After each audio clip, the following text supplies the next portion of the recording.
a água que se transforma em vinho. Essa passagem se encontra no livro de João, no capítulo 2. Estava ali a mãe do Messias. E foi também convidado o Messias com seus discípulos para o casamento. E tendo acabado o vinho, a mãe dele disse: eles não têm mais vinho. Então o mestre respondeu: mulher, o que eu tenho contigo? Ainda não é chegada a minha hora. Disse então sua mãe: fazei tudo quanto ele vos disser. Ora, estava ali posta 6 talhas de pedra para a purificação dos judeus, e em cada uma cabia 2 ou 3 metretas.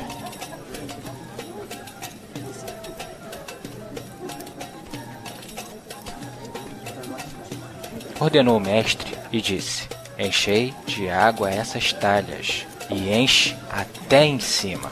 Então lhe disse: tirai agora e levai ao mestre-sala, e eles o fizeram.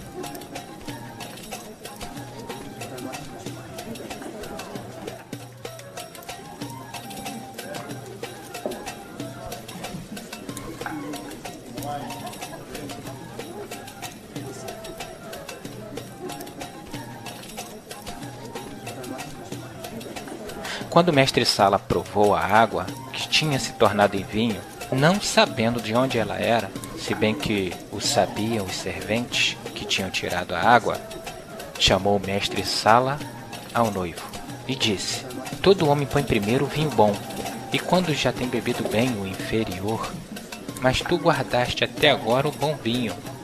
E assim ele deu início aos seus sinais.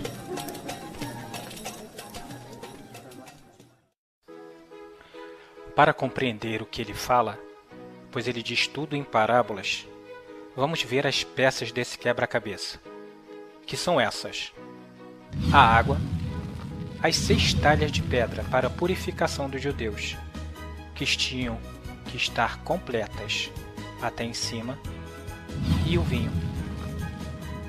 Então vamos começar pela água. Depois iremos ver as 6 talhas, o que representam, e o vinho. Depois vocês colocarão tudo isso junto e terão a resposta do que ele está querendo dizer sobre essa conversa. Vamos à água. A água era para purificar, para limpar. E o que limpa e purifica? É a palavra do Criador. E onde está a palavra do Criador, que era para completar aquelas 6 talhas? É toda a Escritura. A antiga aliança são as Escrituras Sagradas, do Gênesis até o último livro da antiga aliança. Essas 6 talhas é mencionada na criação. Os 7 dias da criação, ou seja, 7 talhas. Cada um dia é uma talha que precisa ser completa até o topo, ou seja, precisa se cumprir. E iremos mostrar todas as 7. Lá mostra 7 dias, mas estamos falando de 6 talhas. Vocês compreenderão o porquê disso no final do vídeo. O porquê das 6 talhas, sendo que são 7 dias da criação, que completa a palavra do Criador. Então vamos ver agora a parte que fala sobre a água, para vocês compreenderem o que representa a água e assim poder substituir e ter a resposta sobre aquilo que ele está conversando. Assistam essa parte e comparem na sua Bíblia e no que está sendo dito pelo Pai, pelo Filho, e terão resposta sobre o que significa a água. Então será mostrada aqui a parte relevante sobre a água e teremos assim a resposta dessa parte do quebra-cabeça.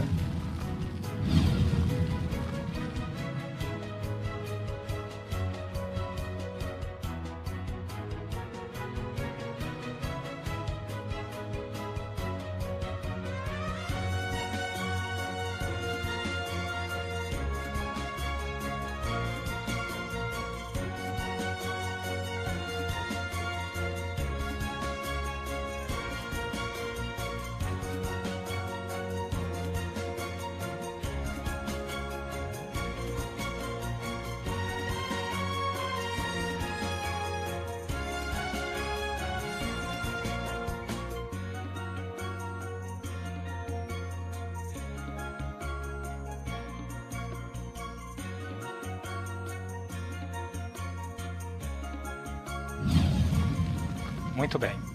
Se formos logo para o princípio da criação, o Criador diz o que vai fazer nos 7 dias, que é representado ali pelo que o Messias está dizendo por 6 talhas. A 7ª talha vocês vão ver e vão compreender o porquê. Vemos que no primeiro dia ele fez a luz. A luz representa o Messias. Ele é a luz, o princípio da criação. No segundo dia, ele fez o firmamento para separar as águas e águas. No terceiro dia, ele disse: reproduza a terra, a erva, árvores, sementes, e cada uma coisa tem o seu significado. No quarto dia, ele fez os lumiares, sol, luas, estrelas, e cada uma também com o seu significado. No quinto dia, ele fez as muitas águas, que produzirão cardumes, aves, monstros marinhos, e se multiplicarão, cada coisa também com seu significado. No sexto dia, fez o homem.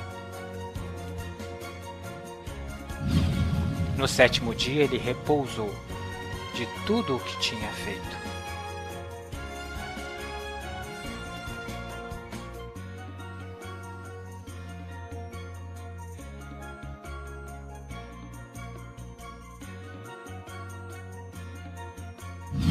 E o vinho?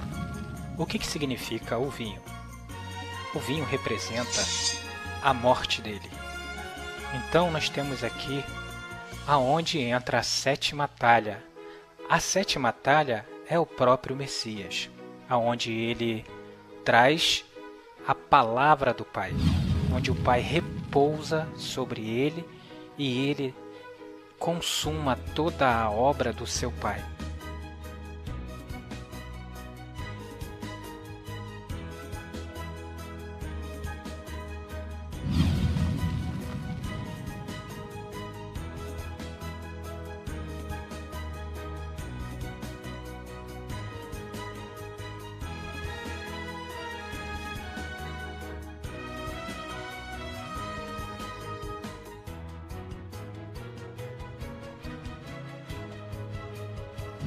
Tudo isso que foi dito pelo Pai nas 6 primeiras talhas, ou seja, nos 6 primeiros dias, se cumpririam no último dia, no 7º dia, o que é chamado de sábado.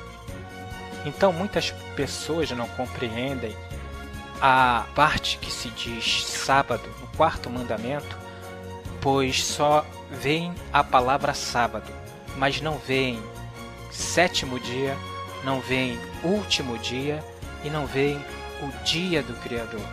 Ou seja, aquele último dia representaria a chegada do Messias, que cumpriria tudo aquilo que foi dito nas 6 primeiras talhas. Tudo que foi dito nos 6 primeiros dias teria que se cumprir em cima do Messias no último dia. Quando ele se manifestou, ele trouxe toda a palavra que seu Pai determinou nas 6 primeiras talhas, nos 6 primeiros dias. É para a gente hoje guardar tudo que foi dito naquele último dia, naquele 7º dia. Honrar o 7º dia, ou seja, honrar aquele período que ele nos ensinou e nos instruiu. Ou seja, estaremos fazendo assim a vontade do seu Pai. Muitas pessoas não compreendem porque tudo que era dito nas 6 talhas, ou seja, nos 6 primeiros dias, era pertinente a Israel, que eles deveriam cumprir materialmente. Ou seja, porque tudo aquilo era sombra do que aconteceria no último dia. Ou seja, o que era dito e mostrado nos 6 primeiros dias aconteceria espiritualmente com o Messias. E foi tudo o que aconteceu.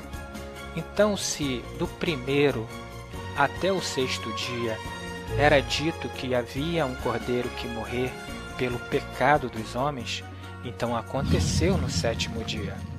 Se no primeiro dia é dito haja luz, no último dia, quando o Messias se manifestou, ele mesmo disse: eu sou a luz do mundo. Enquanto estou no mundo, eu sou a luz do mundo. Se vê na parte do Apocalipse, está dizendo: eu sou o princípio da criação. O princípio da criação é a luz. Ou seja, você vê todas as 6 talhas se cumprindo na última. Tudo que foi dito nos 6 primeiros dias é relevante ao Messias para que nós pudéssemos, através da palavra da água, se purificar e saber quem realmente é o Messias, não como a religião descreve ele. Você nunca verá naquelas 6 primeiras talhas, ou seja, nunca verá naqueles 6 primeiros dias do início do Gênesis até o último livro do Antigo Testamento, se relatar o nome Jesus, ou falando que Jesus é Deus, ou falando que haverá um outro Deus a não ser o Criador, o Yahweh. Então o que acontece? Quando chega a 7ª talha, o 7º dia é para se cumprir tudo que foi dito na lei, nos profetas e nos salmos. E se você for ler a lei, os profetas e os salmos, você nunca vai ver dizendo que virá um outro Deus. Ou seja, o Criador sempre foi bem claro, dizendo que ele é o único. Não existe um outro além dele. Isso ele falou para Moisés, que repassou para o povo de Israel. Depois, os juízes repetiram que o Yahweh é o único e não existe um outro, assim como os profetas afirmaram que só o Yahweh é o Todo-Poderoso. E quando o Messias chega, com a doutrina que ele recebe do Pai, da mesma forma ele ensina: ouve, Israel. Ele repete: o Yahweh, ele é o único, não existe outro além dele. Assim, com a sua doutrina, a sua palavra, ele deixa bem focalizado que só ao Pai dele que nós adoraremos, e só ao Pai dele que nós prestaremos culto, porque adoração e culto só se presta ao Todo-Poderoso, ao Criador. E o Filho, ele é criatura. Se você prestar atenção no primeiro dia, o Verbo fala: haja luz. Não foi a luz que disse: haja Verbo. Então, para a luz existir, primeiro o Criador teve que falar: haja. É o poder do Criador criando a luz. Então, ali no primeiro dia é criado o Messias, o Filho. Foi a primeira criatura feita pelo Pai. E foi a última a se manifestar dentro desses 7 dias da criação. Ou seja, se você prestar atenção no que o Pai está falando em toda a Escritura e comparar com o que o Messias ensina, entenderá então por que ele disse: eu sou o princípio e sou o fim. Ou seja, eu sou o princípio, a luz, e eu sou o fim, o último a se manifestar no 7º dia, aonde o Criador repousou, foi o Messias. Ele é o primeiro e o último. Não houve nenhum outro depois dele. Então, as talhas estão sendo utilizadas pelos judeus para a purificação. A lei, profetas e salmos, tudo ali manifestava o que haveria de vir. Falava sobre o Messias. Então o Messias chegou e cumpriu toda a lei como determinava. Então, até o momento do Messias chegar, era preciso que o povo daquela época fizesse todos os rituais concernentes ao Messias. O exemplo: se sacrificava um cordeiro pela purificação dos pecados. Aquele cordeiro representava o Messias. Logo que o Messias morreu, acabou. Porque se você quiser fazer novamente sacrifícios de cordeiro ou uma outra coisa qualquer, é como você estivesse querendo matar o Messias novamente. Aquilo era feito porque representava a ele. Da mesma forma que o 8º dia era circuncidado, a criança derramava sangue, que representava a morte, o derramamento de sangue por aqueles que mataram o Messias. Vocês podem ver que não existe o 8º dia na criação, porque essa parte não pertencia ao Criador, mas sim aos homens, que levariam ele para fora da cidade, entregariam ele na mão dos homens e os homens o matariam. E se cumpre aí o 8º dia, que vem depois do 7º, onde que ele cumpre toda a obra que o Pai manda ele fazer. Ou seja, aqueles 3 anos e meio que ele passou anunciando a mensagem do seu Pai. Então, ali quando ele diz com Miriam, a sua mãe fala, acabou o vinho, ele fala o quê? O que eu tenho a ver contigo, mulher? Ainda não é chegada a minha hora. Ou seja, ele precisava ainda cumprir tudo que o pai tinha falado até chegar o momento do vinho, ou seja, a morte dele. Então, ali ele estava falando que era necessário que se enchesse primeiro todas as talhas, e quando se enchesse todas as talhas, entraria em ação a 7ª talha, que era ele mesmo, né? E ele morreria. Ou seja, o sangue, o melhor de todo o vinho, estava ali por vir. Então ficou para nós, nesses últimos dias, o melhor do vinho, né? Essa nova aliança que o Criador deixou para nós. O seu próprio Filho, ele consumará toda a obra do seu Pai. Por isso, no momento do madeiro, que ele está lá prestes a dar o último suspiro, ele diz, está tudo consumado. Ou seja, a 1ª, 2ª, 3ª, 4ª, 5ª, 6ª e a 7ª talha. Toda a palavra do Pai se cumpriu. Tudo o que tinha dito sobre o Messias nas 6 talhas, quando vem a 7ª, que é ele mesmo, ele cumpre tudo o que o Pai fala. Então eu espero que vocês possam ter compreendido o que representa a água, as talhas e o vinho. Fica aqui o meu forte abraço para cada um e o conselho para que cada um sempre tenha em mão as escrituras do nosso grande e poderoso Pai, para atentar minuciosamente sobre tudo o que é dito, pois tudo é dito em parábolas, e as respostas estão dentro do livro sagrado, não fora dela. A grande maioria das coisas é pertinente ao nosso grande mestre, e se você prestar atenção em tudo que ele diz, verá que é preciso que tudo aquilo que foi dito seja cumprido. Logo, por exemplo, se você estiver vendo o Messias falar, é preciso que tudo se cumpra, não cairá um tio ou um i da lei antes que tudo se cumpra. Ou seja, todas aquelas 6 talhas precisam estar cheias até o topo. Então entrará a parte dele e ele cumprirá o que o Pai determinou. Por isso foi dito no último dia que o Pai desceria e repousaria.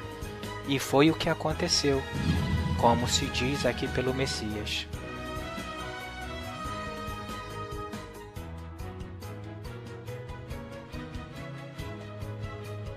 O Espírito está sobre mim, pois ele me ungiu ou seja, entregou todo o entendimento a ele, para que ele passasse e consumasse o sétimo dia. Então, quando você vê os judeus perguntando a ele: você descumpre a lei porque trabalha no sábado? Então as pessoas se confundem muito achando que o Messias está descumprindo a lei naquele momento, dizendo: o meu pai trabalha até agora e eu também trabalho. Por quê? Porque ele é o dono do último dia. É ele que vai cumprir toda a obra daquele período. Quem não pode fazer essa parte espiritual são os homens. Tem que ser aquele que o Criador enviou. Então, na antiga aliança realmente era necessário que se guardasse o sábado da folhinha do calendário. Mas agora, o sábado que nós temos que guardar, depois que o Messias cumpriu o sétimo dia, é guardar tudo o que ele fez, tudo o que ele mandou e tudo o que ele ensinou. Ou seja, devemos honrar aquele dia, aquele último dia, o sétimo dia, a sétima talha. Esse é o sábado, esse é o sétimo dia da criação, esse é o grande e temível dia do Yahweh. Então, obrigado mais uma vez por todos em compartilhar esse vídeo que eu estou fazendo. Certamente eu irei receber muitas pedradas, é claro, como todos os meus vídeos. Entretanto, existem muitas pessoas que compreendem e muitas pessoas que não compreendem, porque eu não falo do lado material, eu sempre utilizo o lado espiritual, por isso é difícil de muita gente entender. Mais uma vez eu agradeço a todos e que o nosso Pai esteja com cada um, enchendo de sabedoria e de conhecimento. Mas para encher de sabedoria e conhecimento, não vai depender só dele. Depende de você também, de abrir as Escrituras e ler. Cada dia que você lê mais entendimento e mais sabedoria você adquire. Um forte abraço.